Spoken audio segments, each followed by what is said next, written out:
갈라디아서 3장 13절 말씀입니다.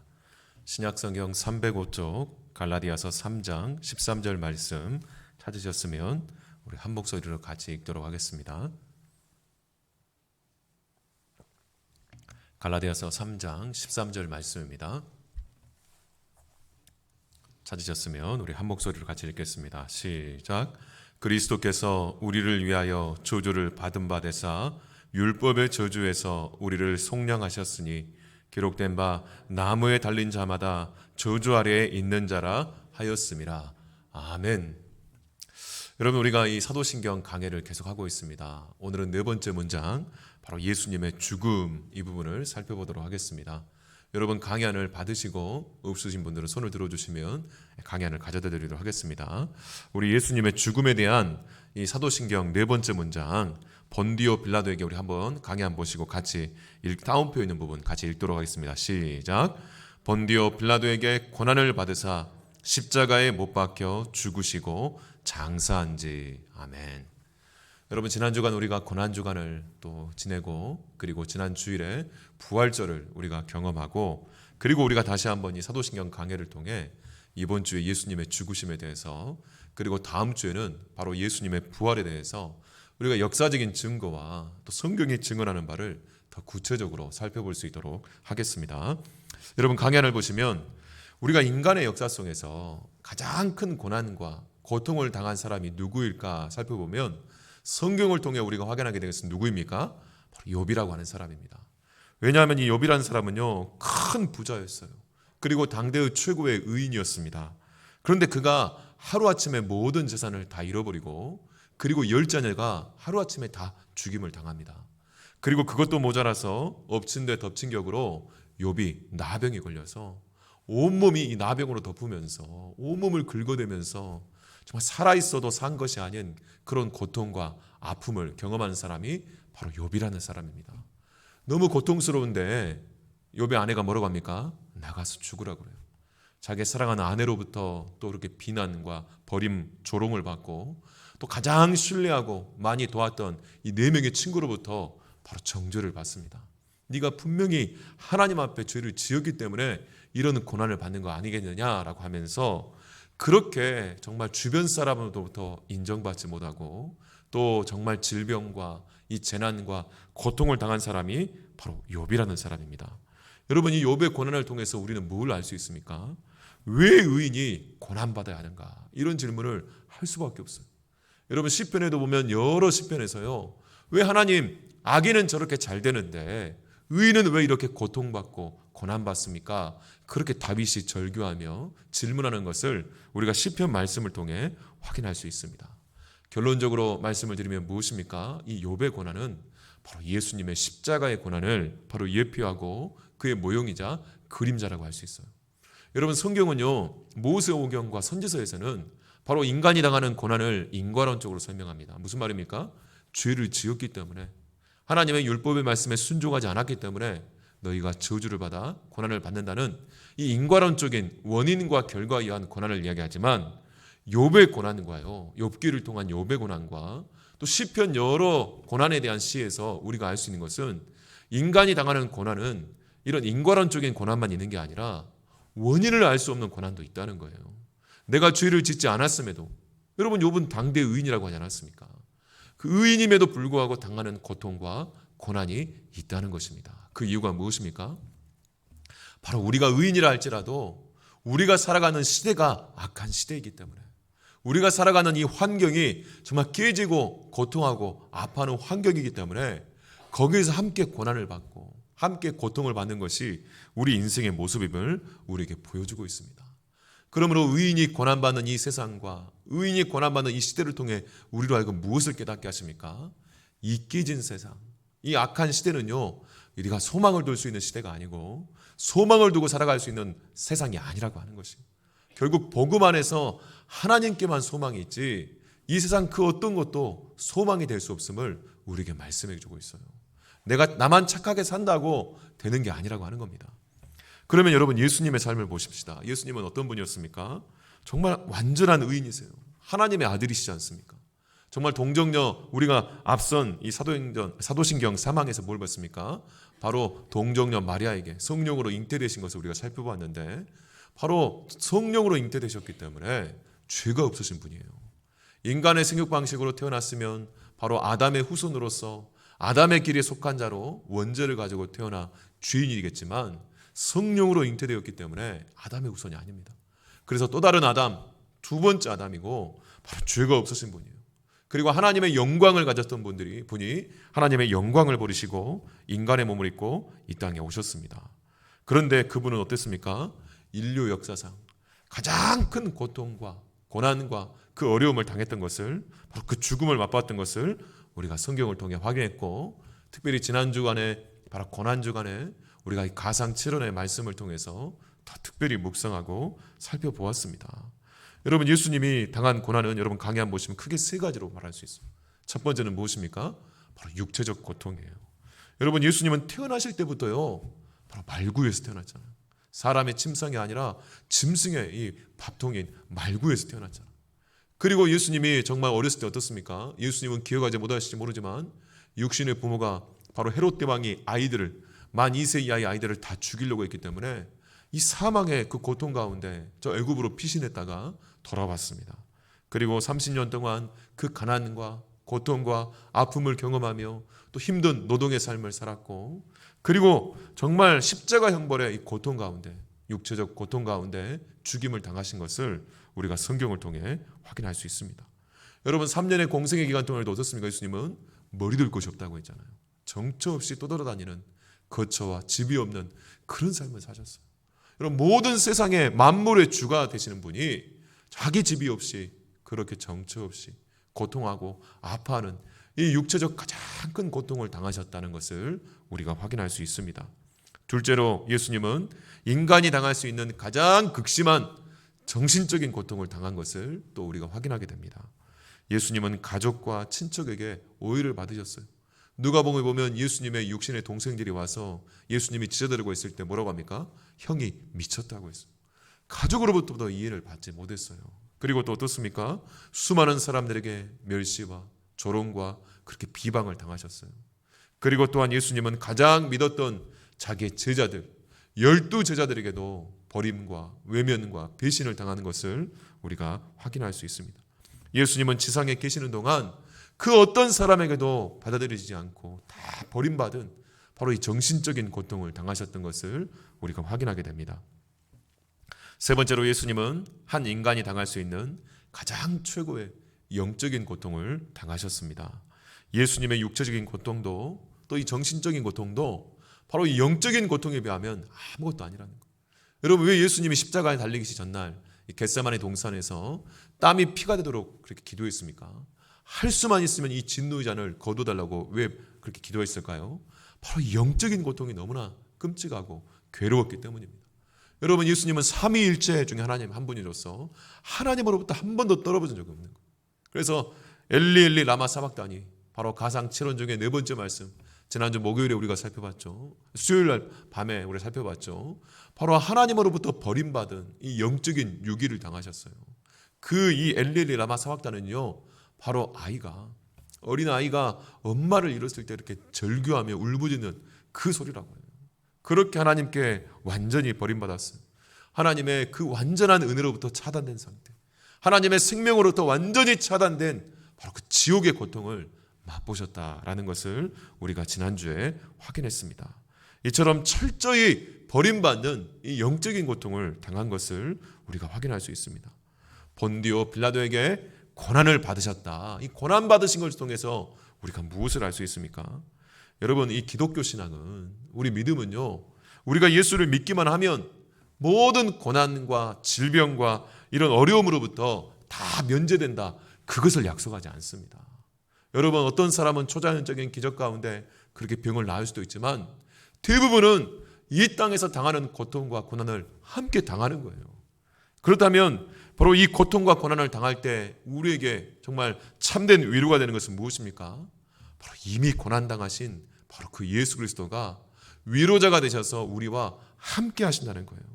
여러분, 그렇기 때문에 우리가 이 고통 가운데서도요, 시험에 들지 않고 이 고난 가운데서도 악에 빠지지 않고 오히려 신앙을 버리는 것이 아니라 우리가 신앙과 믿음을 더욱더 붙잡을 수 있는 이유가 무엇입니까? 인간이 당할 수 있는 이 육체적, 정신적, 영적 고통을 다 맛보신 주님이 우리와 그 고통의 현장에 함께 하시기 때문에 나와 함께 하시는 그 고난받으신 예수님을 우리가 고통 가운데 더 새롭게 만나는 거예요. 그리고 그분으로부터 우리가 온전한 위로를 받게 되고 오히려 여러분 고통 가운데서 예수님을 더 깊이 만나며 그분의 사랑과 그 은혜를 더 놀랍게 경험하고 체험할 수 있는 게 바로 예수님의 고난받으신 이것의 신앙 고백이라고 할 수 있습니다. 여러분 히브리서 4장 15절 말씀을 보면 우리에게 있는 대제사장은 우리의 연약함을 채우려 하지 아니하시는 자가 아니요 모든 일에 우리와 똑같이 시험을 받으시니로되 죄는 없으시니라. 여기 뭐라고 합니까? 우리의 연약함을 채우라다. 이 채우라다라는 것은 어떤 거예요? 동정하지 못하실, 동정하다. 이전 성경은 채우라다라고 되어 있는데 무슨 말입니까? 함께 공감하는 거예요. 함께 공감하는 거예요. 예수님은 우리의 고통의 한복판에서 우리의 고통과 아픔을 함께 공감해 주시는 분이라는 거예요. 왜 그렇습니까? 바로 그 고통이 무엇인지를 아시기 때문이에요. 여러분 진짜 위로를 해주려면 어떻습니까? 고통이 무엇인지를 알아야 위로하죠. 내가 그 사람을 위로해 주고 싶어도 내가 그 고통을 안 당하게 받기 때문에 그 고통을 위로해 줄 수 없는 거예요. 또 동일한 고통을 당했다 하더라도 어떻습니까? 고통 당할 때 그 사람을 사랑할 수 있는 마음의 여유가 있어야 되는데 함께 고통 당하는 가운데 내가 그 사람에게 내 마음을 나눌 수 있는 여유와 사랑이 없다면 위로자가 될 수 없는 것입니다. 그런데 우리 예수 그리스도께서는 바로 우리 모든 인생들 그 고통의 순간마다 예수님은 우리의 참된 위로자가 되시고 우리의 가장 사랑하시는 자가 되기 때문에 우리가 그 고통의 현장, 고통의 한복판에서 예수님의 이 참된 위로와 그 평안을 우리가 누리고 경험할 수 있는 것, 이것이 우리에게 축복이라고 말씀하고 있는 것입니다. 여러분 십자가는 이 세상에서 가장 절망스러운 자리예요. 이 세상에서 가장 비참한 자리. 그래서 그 이 땅에 태어난 모든 인간은요 바로 이 십자가를 피할 수가 없어요. 그런데 예수님이 바로 그 고통의 자리, 예수님이 바로 그 끔찍한 그 저주의 자리에 우리를 대신에 달려주셨기 때문에 우리를 대신에 그 자리에 있어 주셨기 때문에 우리가 그 고통과 그 저주를 피할 수 있게 되었다는 것을 오늘 우리 말씀을 통해 확인할 수 있는 것입니다. 여러분 그리고 또 오늘 말씀을 보시면 예수님의 고난과 더불어 뭐라고 합니까? 누구에게 고난을 받았다고 얘기합니까? 본디오 빌라도에게 고난을 받으사라고 그렇게 말씀합니다. 여러분 예수님의 이 고난을 이야기하면서 왜 특별히 이 본디오 빌라도라는 이름을 거론하고 있는 것일까요? 여러분 이 본디오 빌라도가 누구입니까? 바로 사복음서를 보면 바로 이 유대 지방을 다스렸던 로마의 총독입니다. 바로 로마의 5번째 5대 총독이에요. 바로 서기 26년부터 36년까지 바로 예루살렘을 포함한 유대 지방을 다스렸던 로마의 5도 총독이 바로 이 빌라도, 본디오 빌라도라는 사람의 이름입니다. 여러분 이 빌라도가 오늘날도 이 로마의 역사적인 기록을 통해 우리가 확인할 수 있어요. 바로 이 빌라도라는 인물이 역사적으로 실존한 인물인 것처럼 예수님의 이 십자가의 죽으심도 역사적으로 사실이고 역사적인 실존 사건이라는 것을 우리가 확인할 수 있는 것입니다. 여러분 이 복음의 내용, 이 구원의 사건이 이 소설과 같은 이 픽션이라고 하면 우리의 구원도 여러분 이 소설과 같은 허구일 수밖에 없어요. 그런데 이 본디오 빌라도를 언급하면서 뭡니까? 예수님이 하셨던 모든 일들, 예수님의 태어나시고 예수님의 생애와 예수님의 공생의 기간과 예수님의 십자가의 죽으심과 부활과 승천까지 예수님의 이 놀라운 생애와 그 가르침이 역사적 사실이고 역사적 현실임을 우리에게 가르쳐주는 것이 바로 이 본디오 빌라도가 말하고 있는 이유다라고 하는 것입니다. 여러분 우리 복음은요 전설이 아닙니다. 아주 먼 옛날에 옛날 옛적에 들려주는 그런 이야기가 아니에요. 바로 역사적으로 일어난 현실임을 믿으시기를 주님의 이름으로 축원합니다. 게다가 이 본디오 빌라도를 언급한 건 뭡니까? 공개적으로 우리에게 알려주고 있어요. 무슨 말입니까? 예수님의 십자가의 죽으심은요 당시에 이 로마 총독의 재판으로 지금까지 기록이 남아있고 공개적으로 수많은 사람들이 목격하고 목도해서 그 예수님이 시대에 살아갔던 이 로마의 위대한 역사가 이 요세푸스라는 역사가가 바로 이 로마의 공식 역사 기록으로 남겨놨어요. 그래서 예수님의 십자가의 죽으심과 이 부활이라고 하는 이 구원의 핵심 내용은요, 역사적 현실이고, 여러분 2000년이 지난 지금도 우리가 역사 기록을 찾아가서 그 근거를 우리가 확인할 수 있는 실제 역사적 사건임을 우리에게 보여주고 있다는 겁니다. 그러므로 예수님의 이 십자가의 죽으심과 부활은 우리의 구원의 복음의 핵심 내용이 바로 역사적 사실이고, 그러므로 예수를 믿는 우리 모든 우리 성도들이 받을 구원 역시 역사 속에서 일어날 확실한 사건이지 전설이나 신화나 다른 허구적인 이야기가 아니라고 하는 것을 오늘날 우리에게 말씀해주고 있는 것입니다. 여러분, 우리가 계속해서 이 사도신경을 살펴보는데요, 이 사도신경의 12문장 가운데 2명의 이름이 거론됩니다. 우리가 지난 3강에서 누구를 살펴봤죠? 3강에서 뭐라고 합니까? 이는 성령으로 잉타하사 누구에게요? 동정녀 마리아에게서 나시고 본디오 빌라도에게 권한을 받으사라고 해서 사도신경이요, 의도적으로 두 사람의 인물을 이야기하고 있습니다. 누구입니까? 마리아와 빌라도예요. 여러분, 이 마리아와 빌라도는요, 남성과 여성이라는 점에서 대조가 될 뿐만 아니라 바로 하나님의 이 구원의 역사 가운데 차지하는 그 위치와 그 존재 의미도 정말 대조적입니다. 여러분, 마리아는 어떤 사람입니까? 하나님의 뜻을 받아들이고 순종함으로 인해 하나님의 구원의 역사에 참여한 사람이에요. 그런데 이 빌라도는 어떤 사람입니까? 자신의 야망 때문에, 자신의 이 권세를 유지하기 위해서 세상과 타협함으로 오히려 예수님을 거부해버리고 구원의 역사에 동참하는 게 아니라 구원의 역사로부터 버림받은 마리아와는 정말 반대되는 사람이에요. 또 여러분, 마리아는 어떻습니까? 여러분, 성령으로 잉태된 것을 누구한테 이해받겠습니까? 자기 육신의 어머니한테 이해받겠습니까? 남편에게도 이해받지 못할 일이잖아요. 그렇지만 감사하게도 천사가 바로 자기 남편인 요셉에게 말해줬기 때문에 요셉으로부터 이해는 받았을지 모르지만 감정적으로는 지지를 받을 수가 없었어요. 좀 말도 안 되는 이야기죠. 그 말도 안 되는 이야기지만 그것을 받아들이고 정말 자신의 모든 것을 포기하고 심지어는 생명까지 포기하고 그 예수님의 이 성령의 잉태됨을 그가 받아들이고 순종한 결과 어떻게 됩니까? 모든 것을 다 얻게 됩니다. 그렇지만 빌라도는 어땠습니까? 자신의 그 모든 것을 지키기 위해 결국은 예수를 거부함으로 인해 나중에 어떻게 됩니까? 모든 것을 다 잃어버리게 되는 거예요. 여러분, 요세푸스 역사가에 의하면, 바로 그 역사 기록에 의하면 빌라도는 이후에 스스로 자살을 합니다. 역사적 모함을 당해서 그렇게 지키기를 원했던 이 정치적 야망과 그 권세를 통해 권모술수를 쓰다가 오히려 모함을 당해서 비참하게 그 인생을 스스로 끝마치고 마는 가장 불쌍한 사람이 돼요. 로마의 총독 가운데 유일하게 예수님을 만나고 예수님과 대면해서 말씀을 나눴던 그 특권이 있었음에도 불구하고 예수님을 거부함으로 인해 자기 인생의 구원을 거부해버리고 비참하게 인생을 끝내버리고 마는 것이 바로 이 빌라도라는 사람의 이름입니다. 그러므로 이 사도신경에서요, 의도적으로 이 동정녀 마리아와 본디오 빌라도가 대조를 이루고 있어요. 그러면서 우리에게 어떤 정말 삶의 결단과 선택을 할 것인가를 우리에게 말해주고 있는 겁니다.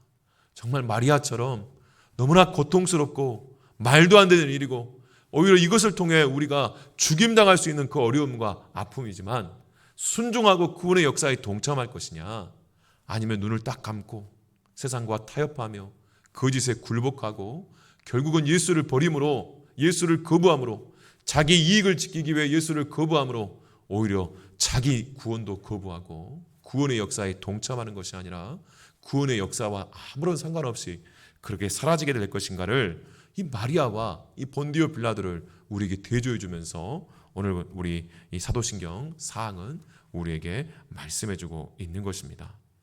여러분, 또한 예수님의 이 죽으심은요, 어떤 죽으심입니까? 정말 특별한 독특한 죽음이에요. 여러분, 이 아담의 후손으로 태어난 모든 인간은 원죄 가운데 태어나서 죄를 짓고 살다가 이 죄의 바로 죄의 치른 대가로 자기 죽음으로 인생을 마치는 것이 바로 이 세상 사람들의 모습입니다. 그래서 이 사람들이 죽는 것은요, 형벌적 죽음이에요. 자신의 죄 때문에 죽임 당하는 거예요. 근데 이 예수님의 십자가의 죽으심은 뭡니까? 형벌적 죽음이 아니라 뭐예요? 모든 인류를 대신해서 죽임 당하시는 바로 대속적 죽음이다라고 하는 겁니다. 여러분, 이 대속적 죽음으로 죽으신 유일하신 분이 누구예요? 바로 예수 그리스도라는 거예요.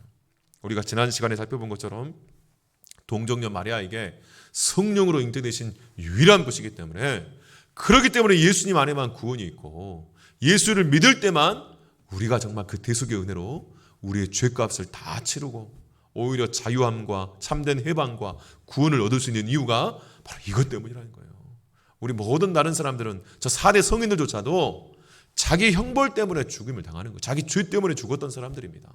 그래서 오늘날 우리가 그 사람들의 위대한 사상을 기리고 사당을 짓고 제사를 할지 모르지만 그 사람들이 우리의 구원자가 될 수 없어요.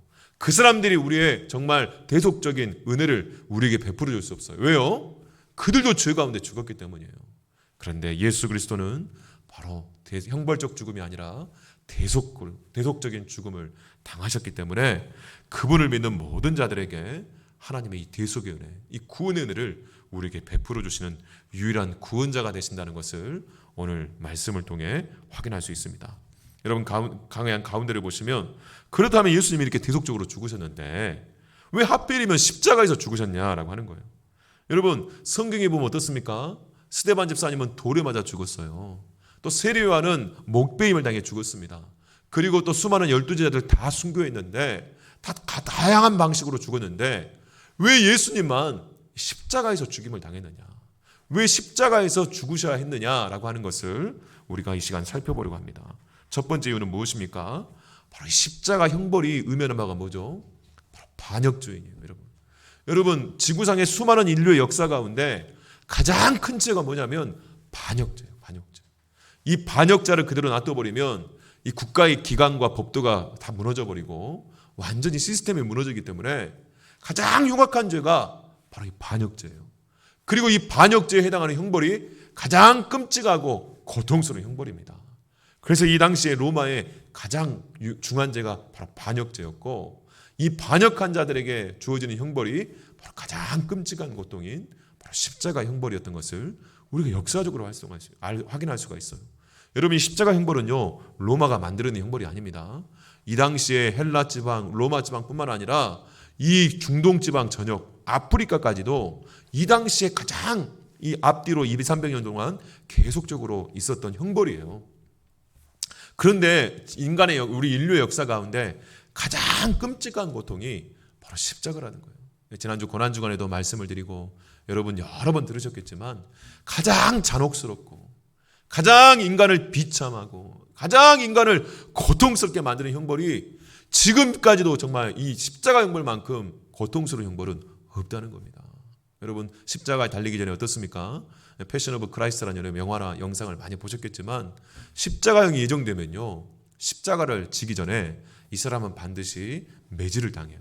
근데 이 39가지 되는 이 줄이 달린 채찍인데, 가죽줄이 달린 채찍인데 끝에 납조각하고 짐승의 뼈조각이 달려있기 때문에 이것을요 수십 번 수백 번 이렇게 맞게 되면 살점이 뜯겨나가면서 거의 자기 몸의 피의 한 3분의 1은 다 쏟아나가면서, 여러분, 채찍질 맞다가 죽은 이게 죄수들도 많다고 합니다. 역사적으로. 그렇게 온몸의 기력과 또 피를 다 빼버린 상태로 자기 스스로도 십자가를 지고 올라가서 그렇게 여러분 물과 피를 다 쏟아내며 말라 죽이는 이 고통. 게다가 숨 쉴 때마다 온몸으로, 정말 여러분 살기 위해서는 숨을 쉬어야 되는데 숨 쉴 때마다 온몸으로 자지러지며 고통하며 아파하는 이 형벌이 바로 십자가예요. 그래서 계속 말씀드리지만 저는 십자가에서 사람은 1000번을 죽는다. 이 로마의 키케로가 말한 것처럼, 그래서 바로 로마 사람들에게는 십자가 형벌을 언도하지 않았다는 거예요. 그리고 평균적으로 어떻습니까? 2일에서 3일 동안 십자가에 달립니다. 죽으려고 하면 어때요? 의자를 받쳐줘가지고 조금 쉬면서 좀 살려줬다가 다시 계속적으로 끝까지 죽음을 연명시키면서 달리게 만들어요. 그런데 예수님은 6시간 동안밖에 안 들리지 않았습니까? 예수님은 그만큼 체력이 약하셨고 그만큼 채찍질과 앞선 매질을 너무나 많이 당하셨기 때문에 그렇게 일찍 6시간 만에 돌아가셨지만, 대부분은 이틀에서 3일 동안 그렇게 공개적인 장소에서 온몸을 다 빨가벗겨서 정말 수치스럽게 너무나 고통스럽게 그렇게 세워뒀어요. 왜 그렇게 했을까요? 공개적으로 반역을 하면 이렇게 될 것이라는 것을 수많은 사람들에게 공개적으로 알리는 거예요. 여러분, 로마의 2세기 역사에 보면요, 무려 8,000명이 십자가에 달린 형벌이 있습니다. 그래서 로마가요, 10m당 하나씩 다른 거예요. 그래서 로마라는 도시에서부터 저 나폴리까지 도시에 10m당 십자가를 8,000개를 달아가지고 지나가는 사람들이 그것을 보고 경악을 했다는 거예요. 끔찍하게 3일 동안. 왜 그랬을까요? 바로 로마가 왜 팍스 로마나 로마가 평화의 시대가 됐냐면요, 이렇게 십자가 형벌을 통해 공개적으로 반역자들을 무력으로 진압하고 잔혹하게 이렇게 십자가 형벌로 통치를 했기 때문에 누구 하나 덤비려고 하지 않았던 거예요. 그래서 이 무력을 위한 평화, 무력을 위한 통치가 바로 세상의 평화의 모습임을 이 십자가 형벌을 통해서 오늘날 우리에게 보여주고 있습니다. 그렇다면 예수님이 왜 수많은 형벌 중에서 십자가에서 달리셨느냐? 첫 번째 뭐라고요? 반역죄. 바로 우리 인간의 죄 자체가 하나님에 대한 반역이라는 거예요. 인간적으로는 선하고 아무리 도덕적으로 잘 살았다 한들 생명을 주시고 만물을 창조하신 하나님을 모르고 하나님을 부인한 상태로 스스로 아무리 의롭고 살아도 하나님에 대한 반역이라는 거예요. 반역죄가 바로 인간의 본질적인 죄악의 모습이라는 것을 보여주기 위해서 십자가 형벌을 의미하고요. 또 십자가 형벌은 어떤 형벌이라고요? 인간이 당할 수 있는, 인류가 만들어낸 가장 끔찍한 고통과 저주의 바로 형벌이라고 했습니다. 그걸 무엇을 상징합니까? 자기야, 예수님이요, 혹시 우리 인간이 당할 수 있는 모든 끔찍한 저주와 그 형벌을 싹 다 당해줬다는 거예요. 여러분, 이 모략을 탄 바로 이 신포도주를 안 드셨거든요. 이게 주인에게 베푸는 유일한 자비였는데 마취 효과를 했거든요. 근데 예수님 그걸 거부합니다. 왜요? 우리가 당해야 될 그 모든 고통과 그 모든 아픔과 그 모든 저주의 것들을 다 당하셨어요. 하나도 남김없이 다 당하셨기 때문에, 그럼 남겨줬다면 어떻습니까? 우리가 그 남긴 것을 당해야죠.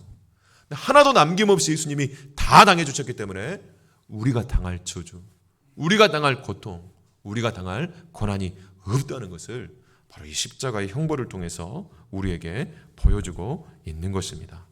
그렇다면 갈라디아서 3장 13절 오늘 우리가 살펴본 말씀처럼 그리스도께서 이 저주를 받은 이유가 뭐예요? 바로 우리를 속량하고 예수님이 이 저주를 받으셨기 때문에 우리가 이 저주로부터 자유하게 되었다는 바로 이 대속의 은혜를 우리에게 말씀해주고 있는 것을 보여주고 있습니다. 그러므로 여러분, 예수님의 죽음은 뭡니까? 우리를 대신한 대속적인 죽음이고, 이게 바로 기독교 복음의 핵심이에요. 그래서 계속 우리가 올해 표가 뭡니까? 그리스도께서 내 안에, 내가 그리스도 안에. 바로 믿음이라고 하는 것은 예수님과 연합하여 하나가 된 것인데, 그래서 예수님이 십자가에 죽으실 때 우리도 함께 십자가에 달려 죄악에 대해 완전히 죽어버리고, 그래서 우리는 이미 죄악에 대해 죽어버린 자이기 때문에 우리에게 예정된 바로 하나님의 이 죄악의 형벌, 바로 사망이 없어지게 됩니다. 거기서 멈춘 게 아니라 뭐예요? 죄의 지배로부터도 우리가 자유하게 되어서 로마서 6장 6절 말씀에 뭐라고 합니까? 여러분 보시면 바로 우리가 알거니와 우리의 옛사람이 예수와 함께 십자가에 못 박힌 것은 죄의 몸이 죽어 다시는 우리가 죄에게 종노릇 하지 아니하려 함이니. 여러분, 이제는요, 이 죄악의 이 결과인 형벌인 사망으로부터 자유할 뿐만 아니라 죄의 지배로부터 우리가 자유하게 되어서 더 이상 죄악의 종노릇 내려지 않을 수 있다는 거예요. 여러분, 비록 우리가 아직 연약함 가운데 있기 때문에 때로는 넘어지고 때로는 우리의 부족함 때문에 죄 가운데 넘어질 수 있지만, 넘어져도 다시 일어날 수 있는 힘을 주시는 거예요. 왜요? 우리는 예수와 함께 연합하여 이 죄의 지배로부터 자유함을 입은 자들이기 때문에, 죄를 이길 수 있는 능력을 우리에게 주셨기 때문에 우리가 다시 일어나서 죄와 또 싸우는 겁니다. 7번 넘어지면 다시 8번 일어나가지고 결국은 이 죄의 지배로부터 자유하게 만들어주시는 것도 바로 우리가 예수 그리스도와 연합한 자로서 바로 우리에게 주신 축복이다라고 말씀하고 있는 것입니다. 마지막으로 여러분, 사항에 보면 마지막에 뭐라 합니까? 십자가에 못 박혀 죽으시고 장사한 지, 그 다음에 다음 주 우리가 살펴보겠지만 정말 장사한 지 사흘 만에 죽은 자 가운데서 다시 살아나시고 있지 않습니까? 거기 죽은 자 가운데서 이 부분을 우리 이제 신약, 우리 한글 번역은 뒤에 띄워놨지만 원래 여러분이 이제 사도신경 원어는 어떻게 되냐면 못 박혀 죽으시고 장사되어서 죽은 자들 가운데까지 내려가시고 이렇게 표현되어 있어요. 이해가 되십니까?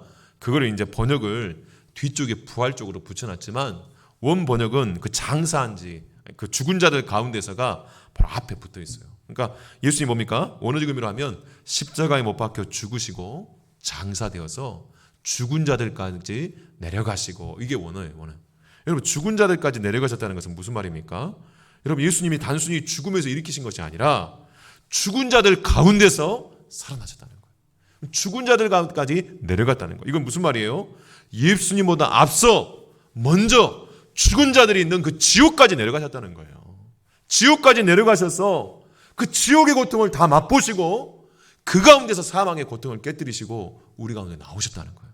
그렇기 때문에 여러분, 예수님이 십자가에서 모든 고통을 다 당해주셨고 그 모든 저주를 대신 다 당해주셨고 심지어 우리가 지옥에 가서 맛봐야 할 그 고통과 고난도 다 맛봐주셨고 그리고 부활해서 일어나셨기 때문에 우리가 이 지옥의 고통 하나도 남김없이 우리가 당하지 않을 수 있다고 하는 것입니다.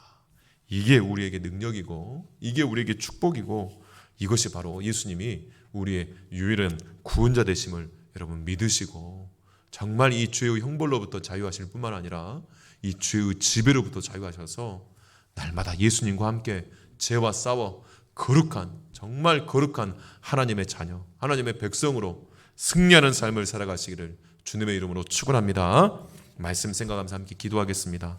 오늘 사도신경 4번째 본디오 빌라도